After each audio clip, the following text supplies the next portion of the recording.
What's up, Atlanta? Thank you so much for joining our episode today.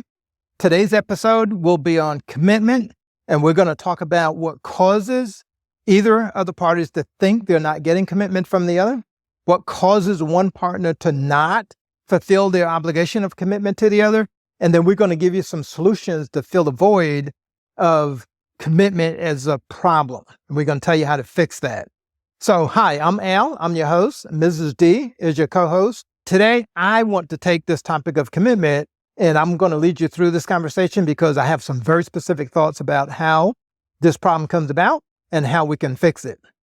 Now, as a male in the marriage, I wanted to take this conversation because females are the ones that complain more about the males not demonstrating commitment and proving that they're committed to solve problems or love her or demonstrate love for her or whatever it might be, right?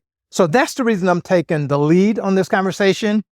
We're going to give you a brand new concept to consider that you have never heard anyplace else. So you do not want to bail out of this episode early because this concept is going to change your life and it's going to change your marriage. So let's get at it.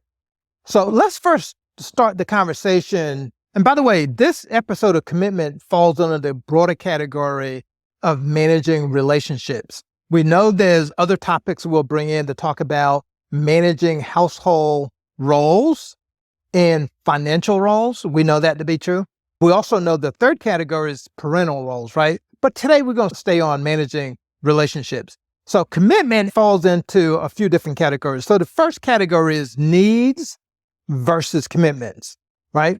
Needs versus commitments. So when I think about needs versus commitment, I can't help but think that oftentimes people, women in particular, will have very specific needs and they will want and demand that their husbands demonstrate their commitment to fill that need, right? So for example, I'll give you some examples of things that women need. And it's not just a want, it is an absolute need, right? It's the very life of their existence around these categories. The first one is attention. So a woman have a need for her husband to show her attention. And she complains about that all the time, that she don't get his attention. He used to give her attention all the time, by the way, but now he doesn't show her commitment. The next one, and this is not in any particular order, so don't let me lead you to believe that this is ranked in any way. I'm just throwing these out from memory. So the second one is support. So a woman wants a man to demonstrate support. Now, a man has the same, some of these same attributes, but a man's needs are different, right? So I'm starting out with a female's needs just to give you a flavor for this. A man has some of the same needs, but they're different, right? So before I continue, let me put a pin right there and just illustrate one thing. Men are from Mars, women are from Venus. You'll hear me say that quite often. What that means is that a female will never fully understand a man because she ain't from Mars. You'll never get it, right? You will never know why he's always trying to fix every freaking thing. Sometimes you just want to talk to him. You want to explain things to him. You want to let him know how you feel. And he's trying to fix something. You don't need him to fix it, right? But you know what? That's the way he's built. He's built to use logic and he's built to solve problems, right? He's built to be in control at all times. Think about the days of slavery. The institution of slavery tried to take every bit of control away from him they could. They tried to strip away his manhood, strip away his dignity, strip away everything they could so that they could control every aspect of his life. It is now built into his DNA not to let anybody control him. Now, he didn't pretty much accept his mama controlling him, right? Unless he was a mama's boy. There's a lot of rebellion that he went through with his mama. And every mama out there knows that a man needs his daddy because there's certain things a man will not take from his mama. She can't teach him certain things, right? So anyway, that's a man. On the other hand, a woman is emotional. She makes a lot of her decisions not based on logic like the man does. She makes a lot of her decisions based on feelings, how I feel. So anyway, that's my diversion. So let me come back to what the woman needs. They're different. What they need may be the same, but the way they go about it is different. And one may never understand the other. So anyway, a woman needs attention. She needs support. So when a woman says, I'm thinking about going back to college, when a man says we can't afford to do that, I mean, it doesn't matter what else he says. The only thing she knows is you don't support me. You didn't support me last year when I tried to, start my own LLC. You didn't support me, right? She could give you 1,000 reasons why he doesn't support her. By the way, if you have kids, you don't do any of the homework, you don't get the kids ready to school, you don't support me. When it comes to household roles and responsibilities, you don't clean the house, you don't wash the dishes, you don't do any of that. You don't cook the food. There's a lot of ways that a woman will actually be very specific about the support she does not give. And a man may resist some of that. And fellas, I'm coming back to you because you lie all the time about the support you don't give your woman. You cooked her a meal when you was dating her. So stop lying to her and saying you can't cook. Because most men offer to cook their girlfriend a meal just to impress them. But if you did it to impress her then, why can't you do it to impress her now, right? It's a lot easier to cook today. For example, next time your wife is cooking breakfast, go in the kitchen and surprise her. Tell her, while you're cooking the eggs and the bacon, I'm going to cook the waffles. Dude, you know how easy that is? Nowadays, they got a freaking machine. You put it on the counter, you plug it in, you put the mix in, you flip the thing over, the light comes on. When it beeps, you take the waffle out, and it's a perfect waffle. How hard is that, right? You cooked her a meal when you were dating, and now all of the tools and technology we have in the kitchen, you can cook darn anything. You can put a whole chicken into an air fryer and cook it while it's in the air fryer. You don't have to do much to it. You don't have to put a bunch of crap on it. You have to stuff it, right? Stop lying to your woman that you don't know how to cook. Because your lack of support, you proved to her that you used to do it, and now you're proving to her you refuse to do it, which is part of commitment, right? You're not committed to support her. And so a woman needs that because that ties to her emotion. It ties to whether she wants to stay in the marriage or not. The next thing is love. Women live and die by love, right? Men need love too, but the difference is men don't make decisions based on love. Believe it or not, women, they don't make choices based on just love. You guys might make choices based on just love, but they don't, right? So we're going to come back to that another time. The other thing that women absolutely need is affection. Sitting on the couch next to me, hold my hand, cuddle me in bed, right? You probably have figured out already that a man don't want to cuddle you if there's nothing in it for him, right? That's the nicest way I can say it. But he not built like that. He don't want to sit next to you on the couch for an hour, right? That's not him, right? So, but you need that affection. So guys, the only thing I can say to you, I'm not letting you off the hook, even though you're not built like that. But when you were dating her, you sat next to her for 2 hours. She fell asleep in your arms, remember? You did that not because you liked it. You did it because she needed it. That's the reason you did it. So don't forget what you committed to do then, and you can easily commit to do now, not because you're getting something out of it. Do it because she's getting something out of it, dude. You're an expert at it. Go do that. And women, when you get affection from a man, even though it may not be exactly the affection you want, but any view of affection, you got to thank him for it. Because a lot of times when a man shows you affection, you discount that because that's not what you wanted. You got to stop being specific about, well, I want him to hold my hand. Well, he ain't going to hold your hand in public. Some men ain't going to do that. They'd rather take a bullet to the face before they get caught holding your hand in public. That's not what they do, right? But if they're in a car and they hold your hand, you got to give him credit for that. So what are you going to do it in public? He do it in private. Give him credit for it.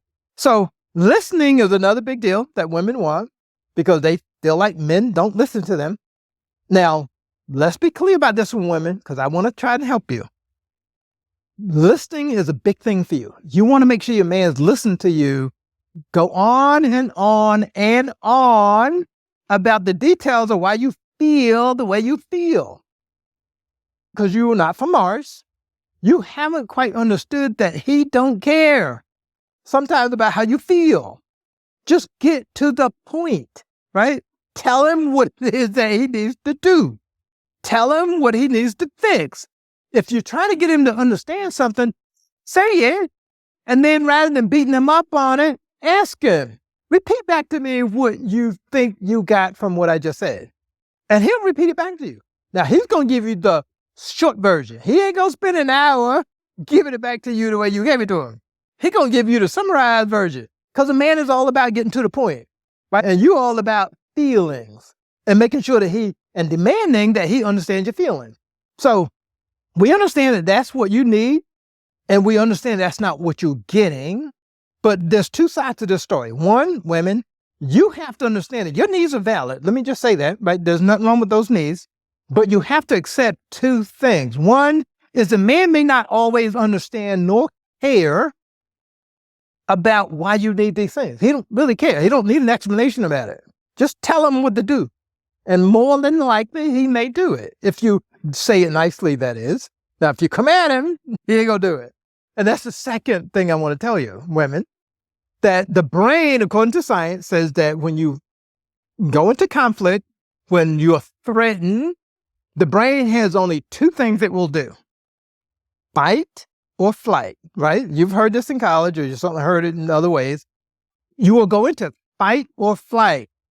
So if you come at him hard and you're trying to control him, you're trying to strip away his manhood, you're trying to disrespect him, you tell him what he decided was wrong, right? You're judging or blaming. If you do that, he's going to come back at you hard. He's going to fight. And it's going to get ugly, because some of the words out of his mouth is going to cut like a knife. And hopefully he won't touch you, right? But his words will cut like a knife. And he's going to fight, because that's what he's programmed to do. And if he doesn't fight when you're coming at him, there's only one other thing he's going to do. He's not going to negotiate with you. He's not going to ask you questions. He won't do that. If he don't fight, he's going to run. That's the way he's programmed to do it. That's what all humans, well, I thought that's the way all humans want to do it. But apparently women sometimes, they don't want to run. They just want to stay and fight. I hate to be the first one to tell you that. But according to YouTube, there's lots of women that's telling other women, you need to stop arguing with your husband. You need to stop fighting with your man, because that ain't what he's built to do. He's either going to fight you or he's going to run from you, right? So women, take that as a tip, that as you're presenting what you need from him in the area of love, affection, listening to me, supporting me, giving me attention, all those things that you need, you got to make sure that when you're going after those, you're not creating a fight from him, and you're not doing it in such a negative way that he feels threatened. He's going to run from you. My advice to you is to always start your conversation with, I need, I this, I that. And I'm going to tie this into a big way of thinking that I think all of you need to have, but just look at it that way. Everything out of your mouth should be about you and only about you. You should never start a conversation, never start a request, never start an argument, never start anything with you, your, or any of that, right? Because the minute you do that, you're blaming, you're casting doubt, you're controlling, and you're arguing. If you're trying to solve a problem for you, you first got to recognize it's your problem. He don't give a crap about your problem, right? He'll be happy to solve it because he's a problem solver. But initially, it ain't his problem. So if you got to first recognize it's your problem, then you got to first recognize that you need him to help solve your problem. So if you do it the right way, you're going to always use language like I, me, my, when you're talking about a problem. That's the first thing. So in addition to that first thing, which is use I, me, and my when you're starting a conversation with your husband, that way he will know that the issue you're talking about is your issue, that the desire or need you're talking about is your need, and so on, right? Because he's used to solving your problem or his own problem, but he's used to solving problems. He's used to catering to your needs.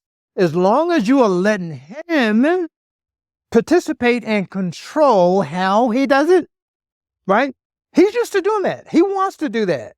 He also wants to first be given the acknowledgement that we're talking about your problem, wifey. It ain't his problem. Because a lot of y'all say, he's a problem because you feel the way you feel. No, that's not his problem. You have a problem because of the way you feel. Now, it might be true that he did something to cause it, but your problem is predicated on how you feel.